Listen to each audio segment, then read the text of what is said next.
Ben, bonsoir la gang. Vendredi soir, on est rendu le 15 septembre. Avez-vous pensé? Bon, ben, suite à la finition de mon compartiment moteur, je suis rendu à installer des affaires. Mais, il va falloir que je bouche les trous, là, ici, là. Et pour boucher les trous, ben, faut que je peinture. Fait que j'essayais d'éviter ça, la peinture, tu sais.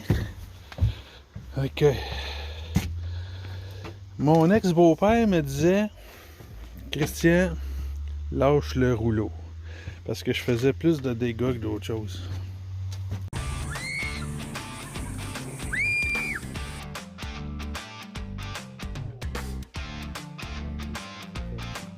Donc, prochaine étape. Ah ben, bienvenue dans ma paint shop. Fait que c'est les bancs de cockpit, une couche de mise. J'ai opté pour un polyuréthane, un composé mat, gris mat. C'est pas mat, c'est satin, pardon. Autant à l'intérieur, sur le pont, pardon, qu'à l'intérieur. Fait que content du résultat là. On voit pas trop de marques de crémage. Bon, ma première étape de potté fairing compound, potté de finition. Hein? Alors, j'utilise la Polyfair F26 distribution composite. On voit que c'est la première, mais c'est pas la dernière. Parce que ouais, c'est ça. Fait que au moins les surfaces sont plus plates. Ouais, c'est ça le mot. Et qu'on va rentrer là-dedans avec un papier 80, sableuse orbitale 6 par 9, c'est à peu près la grandeur du papier. Un assez grand pour être sûr de on vient de faire des surfaces plates. Bon, ben, regardez-moi donc ça va être pas beau, ça, cette affaire-là. Ça, c'est un plexiglas opaque que j'ai commandé par erreur. Et puis, ça va être parfait pour cet endroit-là. Là, ici, je vais y faire un beau trou pour le panneau de contrôle qui vient avec le Beta 30. Ici, je vais mettre ma jauge d'essence. Ici, petite amélioration au niveau du banc arqué ici. Je voulais pas que ça repose seulement sur les boulons qui faisaient que ça tenait ce banc-là en place. Fait que tu sais, ça fait du cisaillement sur les boulons. Fait que là, j'ai décidé de faire une petite assise. On voit ici en triangle un petit morceau de cousa coupé en angle dans le banc ici. Fait que on va aller installer ça ici en dessous. J'espère que vous voyez quelque chose. L'autre bord il est installé. Il est juste vissé temporairement. Là, on va enlever le banc. Et puis, on va mélanger de la colle. Tout le gel coat a été enlevé en dessous. J'espère que vous voyez parce que moi, je vois pas. Fait que ça va être plus mieux. C'est le lendemain matin. Pas trop de dégâts. J'ai du travail à faire là. Pour mettre ça droit. Ça, c'est mon premier cordon. Là. Fait que c'est sûr que on se donne une autre chance. Ça, c'est fait. Là. Je sais pas qu'est-ce que j'avais dans ma spatule pour que ça fasse ces grosses lignes-là. Il faisait noir et je voyais rien. Ici, le crémage. Ouais. C'est la première étape. Hein? Là, on est rendu que j'ai mis une couche de peinture sur toutes les patchs, puis une couche de peinture à grandeur. Et puis là, ben, ça c'était hier, ça fait 24 heures. Fait que après 24 heures, on peut réappliquer. Fait qu'ici, là, avec le soleil, on voit certaines imperfections. Des pénoles, une coche ici, puis des petites vagues là, qu'on voit dans l'ombrage. Mais le reste, là... Ah oui, il y a ici que j'aime pas. On voit ici, j'ai continué le cordon en descendant, mais le cordon, il s'arrête brusquement. Fait qu'il va falloir que j'adresse ça, quoique, avec le siège couvercle ici, paraîtra pas trop, ça se peut. En tout cas, on va l'arranger un peu. Là, j'avais pas tapé mes taquets ici, fait que... Ah oui, puis en plus, on voit que j'ai changé la couleur. J'ai essayé de matcher le plus proche possible du crème que d'origine du bateau. C'est pas tout à fait pareil, mais quoi que je sais pas là quand il était neuf.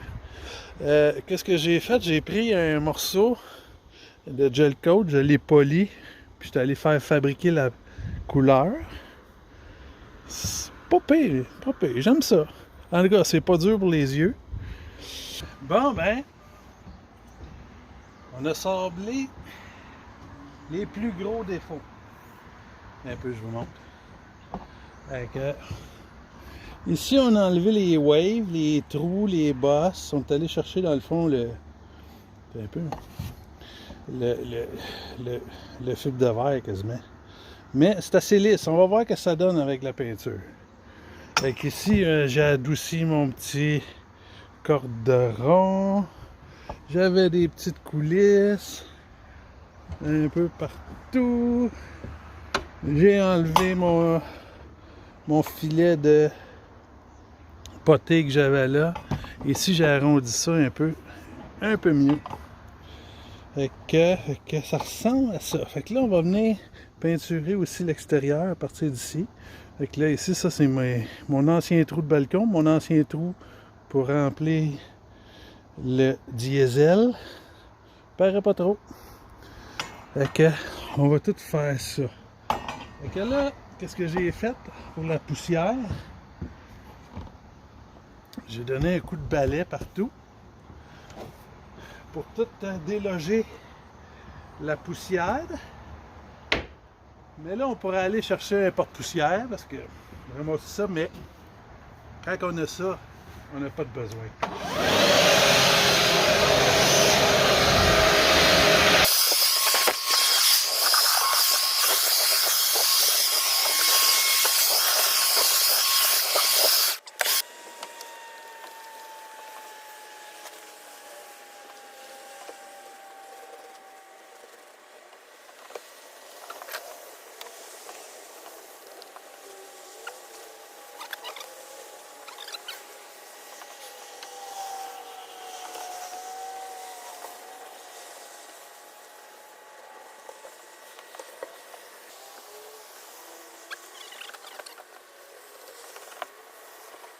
Bon ben, c'est le lendemain matin. Là, en tout cas, peinturé ça hier, juste avant la brunante. 1 heure avant que le soleil se couche. Et puis, il y a des affaires qu'on voit à matin qu'on voyait pas hier. Fait que, c'est ça, on dirait que, je sais pas. En tout cas, il me reste une couche à faire. Il va falloir que je trouve exactement le bon moment de la journée. À matin, là, c'était plein de rosée sur cette partie-là ici. Puis cette partie-là en arrière, tout ce qui était plat finalement. Aïe, aïe, aïe, aïe, aïe. Ce sera pas parfait, mais il va être propre. Qu'est-ce que c'est ça ici? Bon, j'ai travaillé ce bord-là, puis là, je trouve que c'est lui qui a besoin. Petite coulisse ici. Pas facile, pas facile. Mais là, aujourd'hui,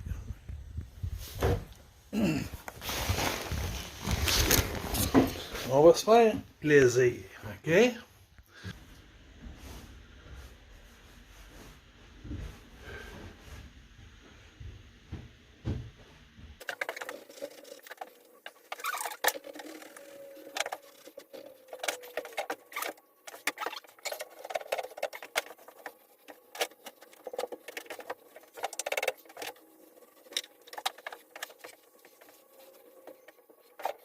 Bon, ben, première couche de fond. L'idée, j'ai rien tapé, là, c'était de peinturer les patchs que j'avais fait, toutes les... Et puis voir si elles étaient belles. Et puis, regardez, j'en ai oublié deux ici, une là, qui sont pas sablées. Mais le reste de mes patchs, pas mal content. Fait que, donner une couche partout. Puis là, je voulais voir aussi que ça faisait les cloisons de la couleur. De la même couleur. C'est sûr que quand je vais avoir fini puis que tout va être de cette couleur-là, ça va être un petit peu dol, hein? En espérant que les boiseries vont rehausser le charme là-dedans. Petit update sur les patchs. J'avais fait des tests de peinture. C'était quand même assez concluant. Parce que ça ici, on voit que ça a été boffé il y a quelques années. Ça, c'est la nouvelle peinture. Qu'est-ce que j'ai fait? J'avais fait les tests de couleur, c'était correct, mais là, j'avais essayé de mettre ça... de faire la potée pour... j'ai même pas le mot en français. Fairing. Fait que... coupe de place. Ici en arrière. Peinturer aussi le tableau arrière. Fait que coupe de place. Parce qu'il y avait des scratchs. J'ai rempli ça de fairing compound. Potée de finition. Donc là, on va enlever le tape ensemble.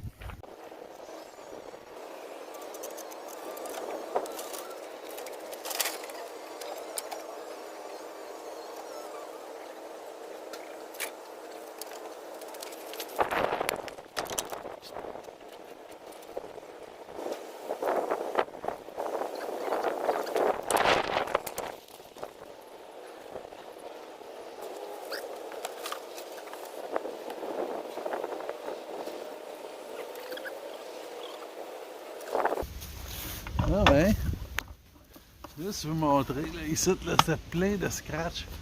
On les voit un petit peu à travers la peinture, les scratchs. C'est comme si il y avait un quai là, qui s'était amusé à sculpter le bateau là.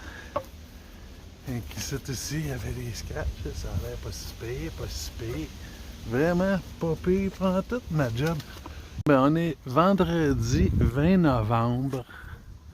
Et puis là, je donnais une dernière chance à ma peinture cheap.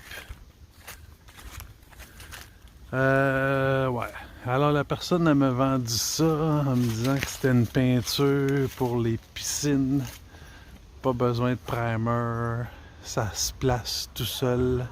Ça fait un fini brillant, automatique.